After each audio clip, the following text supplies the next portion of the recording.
Welcome back to the Overwatch League Offseason News Recap 2023 edition. In today's episode, the Boston Uprising and Florida Mayhem continue to cook with their roster moves, while Dallas give their fans some potential hope moving forward. There's all that and a lot more to cover, so let's get right into it. To begin this video, let's bring up the Boston Uprising, who found a way to make their roster even more stacked. Earlier this week, they brought on Twilight and Kalios to give themselves a complete rotation at every single position. Yes, you heard me right. The Uprising brought in freaking Twilight even though they already have alexyOWL and Lee J gone. Talk about stacked. Some people may say this is a little overkill or even unnecessary. Is Twilight even going to play a lot? And what would the rotation even look like? Can it succeed maybe the way that the Shock did back in the day with Twilight, Violet, and Moth? Or is this going to flop? Well, to that, I'm going to say it's likely not a problem. Support could be a lot more important this year, and we've often seen the top teams carry more than one solid option at this position for the sake of flexibility. And when you're going for a championship, every single little move is going to help. And at bare minimum, at least he's not going to go somewhere else to potentially beat Boston in the future, right? Strictly talking about gameplay though, I like it. In any sort of double flex support meta, Twilight alexyOWL's gonna dominate. Ana Zen, Bap Zen, you name it, it really doesn't matter. They're going to be arguably the most terrifying combo in the league on paper. And on top of that, Twilight is going to help with synergy in some scenarios too. Obviously, Lee J and alexyOWL have played together for a very long time, but what you have to remember is that Twilight has a lot of playing experience with Smurf and Striker due to their Shock days. It was a pretty typical combo for that team to run when there was any sort of dive scenario. Twilight on the Ana, Smurf on the Winston, Striker on the Tracer. They played a lot together there. So I'd say if we see heavy dive with Ana, then it would make a lot of sense to have this team be as familiar with each other as humanly possible. I'll admit, it's a little weird that Twilight is so willing after 1.5 years of doing it on the Shock to split playtime and come off the bench again potentially, but at least it is something that he's used to, and he's playing with guys that he really likes. I do love this idea though of bringing on Twilight on the surface, as he gives you that extra push, and the more options and playmaking you have, the better. Twilight alexyOWL Lee J is like a godlike backline on paper, so that's all good and well. But what about Kalios? Well, in my eyes, this feels a little more on the unnecessary side. Smurf is one of the most versatile tanks in the game currently. He really doesn't need any backup. Kalios playing at any point at all doesn't make a lot of sense. The only exception we can really see to this would be maybe a Diva or Sigma meta. I suppose it never hurts to have options though, it's something I usually say, and it definitely could help put a bit less pressure on Smurf and allow for him to focus more on his strengths. I know Kalios isn't a god tier tank player, but he's never quite had support of this level before, so maybe he'll thrive and take his game to the next level. It's a strange move on the surface, but it doesn't exactly make Boston worse, so no big deal. Oh, and side note, Kalios is back where his career started in the Overwatch League. He played on the Boston Uprising in 2018, so this is a cool homecoming of sorts, and I'm hoping his happiness and success come with this return. Next up, we're going into the Dallas Fuel, who gave us a look at what their starting five could be looking like heading into 2023. Thankfully for the fans, Sparkle, Hanbin, and Edison are all back. Along with that, MCD and Bliss were picked up as their new backline. So at bare minimum, half of their championship core will attempt to run it back. It sucks they couldn't get everybody, but it's better than nothing, which they very well could have had. Hanbin, Sparkle, Edison is still a reasonably good core. We're talking 3 championship level players who know they can dominate together. There's 2 question marks that remain though. For starters, is Hanbin going to be the only tank player? And if so, will he be good enough on his own when he doesn't exactly have all of the heroes nailed down that he could potentially need to play? But at bare minimum, we know that if he is comfortable in the meta, he will be one of the best tank players in the world. The more important question though is going to be what their new backline can do.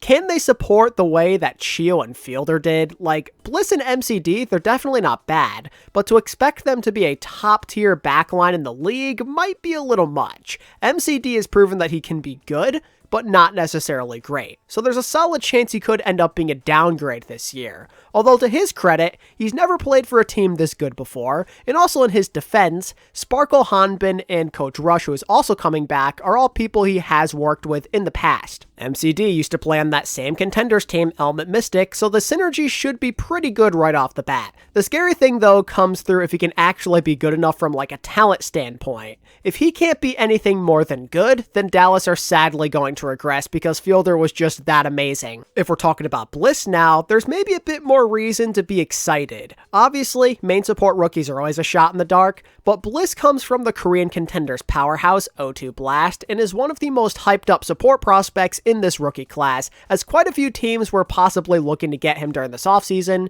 so that's a pretty big W for Dallas. There's no guarantee this guy can be as good as Chio, but he's better than nothing, that's for sure, and if he plays well enough, maybe he could end up being a side grade. But we'll have to see. Because again, he's got some pretty big shoes to fill, and this Dallas team in general just doesn't have as many strengths compared to last year, so there's going to be a lot of responsibility both on him and MCD to pick up the slack. It's just hard to say right now if Dallas can stay at a championship level, but at the minimum, they do have something to work with. They aren't totally in ruin. They'll still have a fighting chance with this type of team. It's never going to feel quite the same, but at least there's some kind of foundation in place. Hanbin, Sparkle, Edison, and Rush still want to work together, which is amazing. It'll be real interesting to see where the Dallas Fields stack up as we reach the spring. To follow up, the Florida Mayhem have quietly continued to build a deadly roster on the surface. Earlier this week, they went ahead and picked up former Toronto Defiant main support Chorong in the 18-year-old Finnish flex DPS, Sauna. Starting with the more noteworthy name, Chorong was one of the best possible main supports in free agency, and Florida found a way to add him to their ranks. It's a little strange because Chorong doesn't really have any connections with this roster, and I don't think he has any experience playing with English speakers either, and yet, strictly from a talent perspective, this is pretty nice to see. Chorong can still realistically get better. That is important to keep in mind. Toronto's poor coaching may have held back his development a little bit. Putting him in the hands of somebody like the Florida Mayhem could end up paying off big time. He provides a lot of consistency to help round out a pretty nice lineup on paper. He's going to keep this team stable, I think, while leading them in ways you may not expect. The fact that he's decently flexible means that Florida could maybe do okay in a potential double flex support meta, but he's also flexible with his playstyle, which is huge, seeing as the Mayhem did struggle at main support at specific moments in time last year. Sometimes they were playing Majed, and other times Animo, and there was a real style crisis on their hands. They couldn't decide if they wanted to be aggressive or passive, but with Chorong, that's not going to be a concern. He can do both, no problem at all. He could end up being a notable upgrade that gives the Mayhem a lot more consistency, and I think fans will come to appreciate that. Where things get interesting is how they chose to round out their DPS line. Sauna, while good, seems like a strange fit. Somebody from EU Contenders on a roster that's mostly Korean feels a bit bizarre and maybe out of place, and I've heard some fans argue that he was maybe like the third or fourth best EU DPS player, which makes it even more strange on the surface that he would get chosen over some of the other people out there. But to play some devil's advocate here, he has shown some pretty nice flashes from what I can tell throughout his career as a flex DPS, and he's only 18 years old, which means that he has a lot of potential to grow into something way more, and with OWL level support around him, he just might realize it. After how Florida performed last year, it may be worth trusting in their judgment. Florida scouting decided to dig deep last year, just like how they're doing right now, and look how it panned out for him. At the end of the day, he is a flex DPS who can also play some good Tracer, and according to management, he fills in a lot of the missing holes left behind by Merit and Checkmate, which makes their DPS line perfectly balanced. And that is all you can really ask for. If he can act as the final missing piece and give you ultimate comfort, then there's no real reason to complain. He's likely more of like a rotational piece anyway, because Merit Checkmate is insane, so just give him a chance, you know, he may not even play that much. He really might come of value though, depending on the meta. He's just really young and flexible and got good mechanics and all of that. Now you just have to help him learn and just pray that he can synergize in a primarily Korean environment. So yeah, looking at how this offseason went for Florida, they're in pretty good shape. But additions aren't the only things to happen in the news. There's actually a few departures too. The biggest ones to reach the headlines are Reiner, Skewed, and Space. They're all officially off the Glads, which leaves them without numerous key players from the 2022 and 2021 seasons. Now, the rumors showed that this was bound to happen, at least for Skewed and Reiner. Reiner was rumored to Toronto and Skewed to Houston, I think. Don't quote me on that. And this only further indicates they could be on the move very, very soon. And when/if that happens, I'll be sure to let you know in a future video. For now, let's briefly discuss how this affects the Gladiators. I was pretty worried about LA heading into the offseason, and they're making those feelings a lot worse right now. To lose Reiner, Shu, Skewed, Space, and Happy all in the same offseason is pretty brutal. 3 of those 5 players played a massive role in helping the Glads win tournaments this year and be one of the top teams in the league. Reiner served as a promising young tank player who got like 80% of the playtime. He meant a lot to the Glad starting lineup thanks to his general consistency and ability to play well without a ton of resources. Replacing him is not going to be an easy task, and there's a good chance the Glads are looking at a potential downgrade this year. Space, on the other hand, is maybe a bit less of a loss at the tank position since he didn't play nearly as much this year,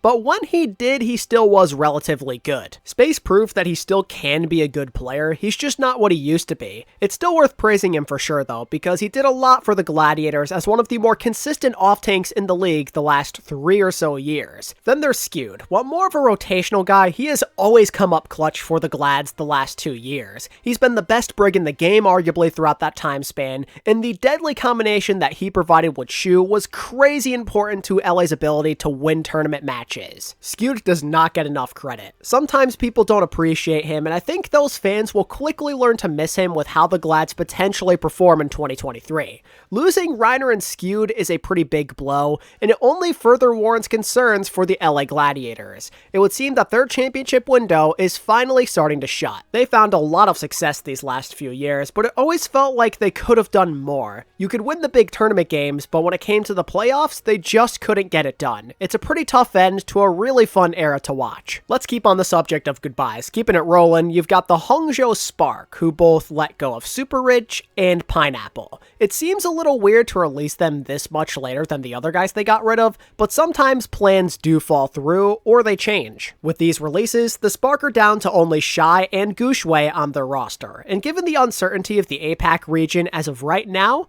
that's not the best. The Spark have a lot of work to do, and it's unclear if they have it in them to make those notable pickups to take them forward rather than backwards. If you aren't careful, your plan to potentially take a leap in the APAC region could very quickly come to a close. Let's hope that they have something good in store for us. Oh, and on the side of their dropped players, I don't think they lose anything of high value. Superich was just okay. In my opinion, very replaceable. He did alright in the playoffs, but was rather quiet on the year as a whole. He was always one of the weaker links on this Spark team, and coaching nearly replaced him anyway, so I'd say the Spark can definitely do better here. Maybe you could lure away Xerneas from the charge, or perhaps you're looking towards a more relevant prospect in contenders. Even if Hangzhou did decide to go fully Chinese, I'd say there's a fantastic chance they still find somebody with a higher ceiling. And then you have Pineapple. He didn't exactly play a lot. He was more of a bench player with very specific uses. The real loss here in terms of the DPS position would be alphayi,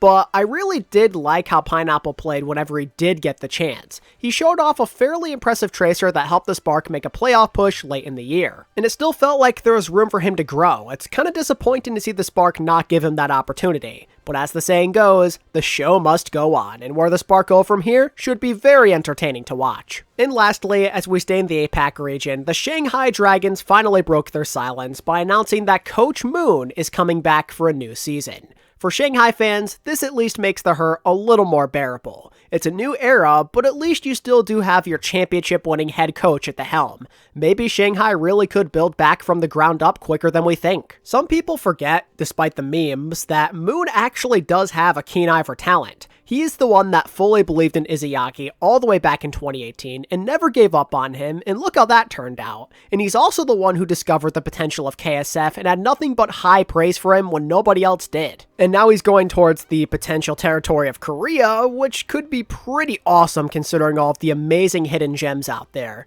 It's tough to indicate what kind of budget the Dragons will be working with when considering that NetEase is their parent company, but Moon sticking around is maybe a sign that they at least have some kind of budget to work with. There's nothing guaranteed here, but if the Dragons could maybe get a noteworthy player or two, like a veteran let's say, and then a few prospects that catch Moon's eye, then they could at least be decent still. Maybe not top tier, but at least competitive. It's an uphill battle, no doubt about it, but having Moon back is a promising start that should give Shanghai fans a glimmer of hope. Nothing will ever be like the old days, you gotta keep that in mind, but if you keep your expectations in check, you might just be surprised. And with that, we're at another end to the Overwatch League offseason news recap. So much chaos has already happened, but so many teams still have a lot of announcements left to make. Let me know what you think of today's recap down in the comments below, and let me know what you're looking forward to hearing about next. And if you enjoyed the video and want to stay up to date this offseason, hit that like button and subscribe to the channel if you're new. And until next time, this is ATP, signing out. Peace.